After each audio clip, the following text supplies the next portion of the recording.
pagi teman-teman, kita berjumpa lagi ya dalam video pembelajaran online masih tentang HR Management Essential of HR Management. Jadi dalam video sebelumnya kita sudah bicara mengenai performance management ya, prinsip-prinsip utama dalam performance management. Nah, di dalam video kali ini kita akan cerita mengenai dua elemen yang sebaiknya dinilai ketika kita melakukan performance appraisal atau employee performance management. Ya. Jadi seperti yang Anda lihat di slide Anda itu, di depannya ya, saya bicara bahwa manajemen kinerja sebaiknya memiliki dua elemen utama. Hasil kinerjanya, menunjukkan aspek kuantitatif dari kinerja, fokus pada hasil, dan kemudian aspek kompetensinya, merepresentasikan aspek kualitatif dari kinerja, fokus pada proses. Jadi ibaratnya KPI itu goals, Mas. Kalau Anda sepak bola, KPI itu goals. Kalau kompetensi itu cara Anda mendribble bola, cara Anda mengoper bola, itu prosesnya. Tapi hasilnya ya goals. Sama seperti Anda, misalnya Anda seorang koki masak nasi goreng. Sebaiknya dinilai dari dua-duanya ya. Yang pertama prosesnya Anda menggoreng telurnya, meracik resepnya itu harus presisi. Tapi at the end of the day, yang dinilai ya enak nggak nasi goreng Anda, itu hasilnya itu, Mas. Nah, kadang-kadang orang terlalu sibuk mengukur prosesnya ya, cara dia menggoreng, cara dia meracik resep itu oke, fine. Tapi kan yang tidak kalah penting goalsnya, Mas. Kalau Anda meraciknya diukur presisi tapi nasinya nggak enak ya useless. Sama seperti sepak bola, Anda mendribble bolanya mungkin seperti Messi, seperti CR7 gitu ya. Indah, tapi kemudian tidak pernah membobol gol gawang lawan sehingga Anda kalah gitu. Ya useless juga. Jadi dua elemen itu harus dinilai, Mas ya, ada elemen kompetensi sama elemen KPI. Nanti saya tunjukkan contohnya ya. Di halaman berikutnya Anda bisa lihat itu ya. Jadi skor hasil kinerja sama skor kompetensi itu menunjukkan overall score. Ya. Bobotnya mungkin 50-50, Mas ya. Di banyak perusahaan mungkin bobotnya dianggap 50-50 ya. KPI-nya 50%, kompetensinya 50%. Ada beberapa perusahaan yang mungkin bobot KPI-nya lebih tinggi, misalnya 60%, kompetensinya hanya 40%. Itu tergantung manajemennya ya. Kalau saya selalu menyarankan sebaiknya 60% KPI, 40% kompetensi. Ya. Jadi bagaimanapun kompetensi itu tetap penting. Ya, meskipun tadi kadang-kadang kita pakai judgement ya, judgementnya mungkin subjektif, tapi tetap harus dikasih porsi juga. Ya, kenapa? Karena menyusun KPI tidak mudah, Mas, juga. Kadang-kadang orang sudah menyusun KPI, KPI-nya juga tidak bagus, sehingga targetnya semua 100, itu bahaya juga. Pengalaman saya ketika menyusun KPI untuk berbagai perusahaan itu, kadang-kadang menyusun KPI-nya untuk level staff terutama. Untuk level staff itu terlalu mudah KPI-nya, easy KPI, sehingga targetnya selalu tembus. Itu bahaya. Jadi harus di-cap juga. Ya, 60% lah. Kompetensinya tetap dikasih porsi. Nah, di halaman berikutnya ini saya ngasih mengenai contoh KPI, Mas ya. Jadi misalnya itu ya, target to be achieved ya. Di dalam targetnya itu misalnya seluruh karyawan sudah memasukkan asesmen performance karyawannya dengan tepat waktu. Ya. Atau misalnya penyelesaian proyek penyempurnaan sistem performance management sudah selesai 100%. Ngasih training 6 training modul. Ya, kemudian bikin on the job training untuk 94% karyawan. Angka 90%, 6 training modul, 100% selesai, all employee, ini target yang terukur, Mas. Target yang terukur, itu namanya KPI. Nah, untuk contoh-contoh KPI yang lebih detail, Anda nanti bisa belajar juga di modul yang namanya manajemen kinerja berbasis KPI. Ya, jadi dalam paket ini sekali lagi Anda juga bisa punya 10 modul kan, Mas ya, 10 modul. Ini hanya salah satunya. Di modul yang berikutnya nanti Anda akan ketemu judul namanya manajemen kinerja berbasis KPI.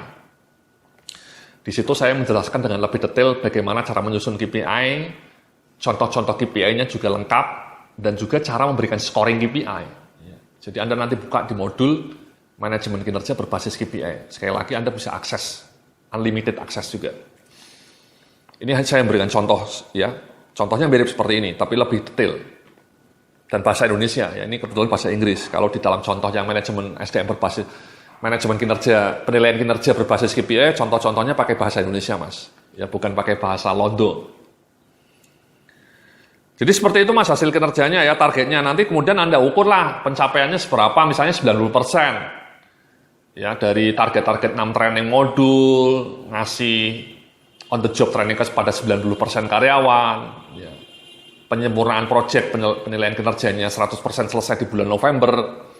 Itu dilacak. Ketemulah misalnya skor akhirnya 90%, tidak 100%, ada beberapa yang gagal. Ya, nah 90% itu yang dijadikan skor KPI. Nah, di halaman berikutnya Anda ketemu elemen kedua ya, ini kompetensi. Ya. Misalnya elemen kompetensinya ini ada 8 elemen Mas ya. Skalanya 1 sampai 5. 1 itu buruk, 5 itu baik sekali. Nah, ini yang saya bilang suka ketemu kejebak judgement ya, pakai feeling. Ya mau nggak mau memang menilai kompetensi itu harus pakai judgement atasannya Mas. Itulah kenapa sebaiknya atasannya juga dilatih untuk bisa menilai kompetensi dengan lebih objektif ya. Tidak bisa 100% objektif karena ini judgement ya. Tapi at least dengan pelatihan-pelatihan bagaimana melakukan assessment, pelatihan bagaimana mencatat kinerja anak buah, harapannya atasan Anda menjadi lebih objektif, tidak terjebak tadi error ya, bias error, halo effect, similar to me effect gitu ya. Leniency effect, tidak terjebak itu lagi. Karena manajer-manajer di perusahaan Anda dilatih bagaimana cara memberikan penilaian kinerja kompetensi dengan lebih akurat. Ya.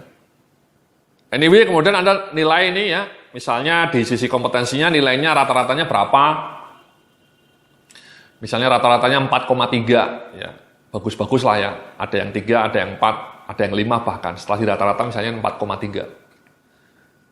Nah, kemudian Anda bikin skala, kalau 4,3 itu misalnya ekivalen dengan 90 misalnya. Kalau nilainya di atas 4, ekivalen dengan 90 misalnya. Kalau nilainya 5, rata-ratanya ekivalen dengan 100. Kalau nilainya 3 sampai 3,9, ekivalen dengan nilai 80 misalnya. Kalau rata-ratanya 2 sampai 2,9, ekivalen dengan nilai misalnya 70. Jadi Anda bikin skala seperti itu, Mas.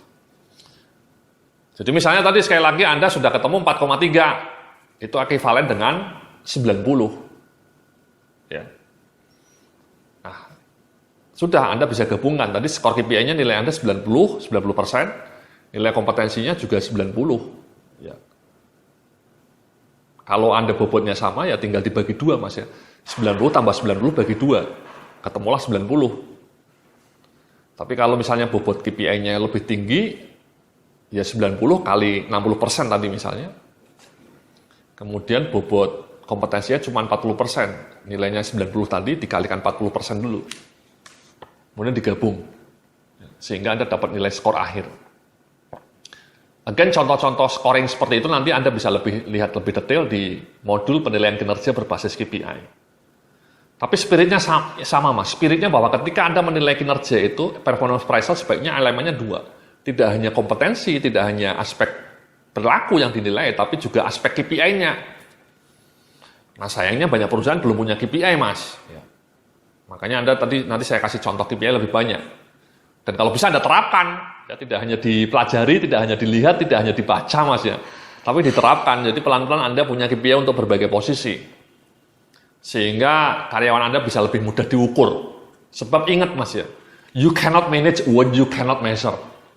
Anda tidak bisa mengelola apa yang tidak bisa Anda ukur. Ya. Jadi itulah ya mengenai materi mengenai performance management. Ya, mulai dari prinsip-prinsipnya, bias-biasnya, dan juga 2 elemen kunci yang harus dinilai dalam performance management. Dalam video berikutnya kita akan beranjak ke fungsi berikutnya, yakni mengenai career management. Sekali lagi, performance management ini penting ya. Anda harus mengukur dengan terukur supaya kinerja anak buah Anda menjadi cetar membahana, menjadi wonderful. Tidak termehek-mehek. Oke? Terima kasih, sampai jumpa dalam video berikutnya.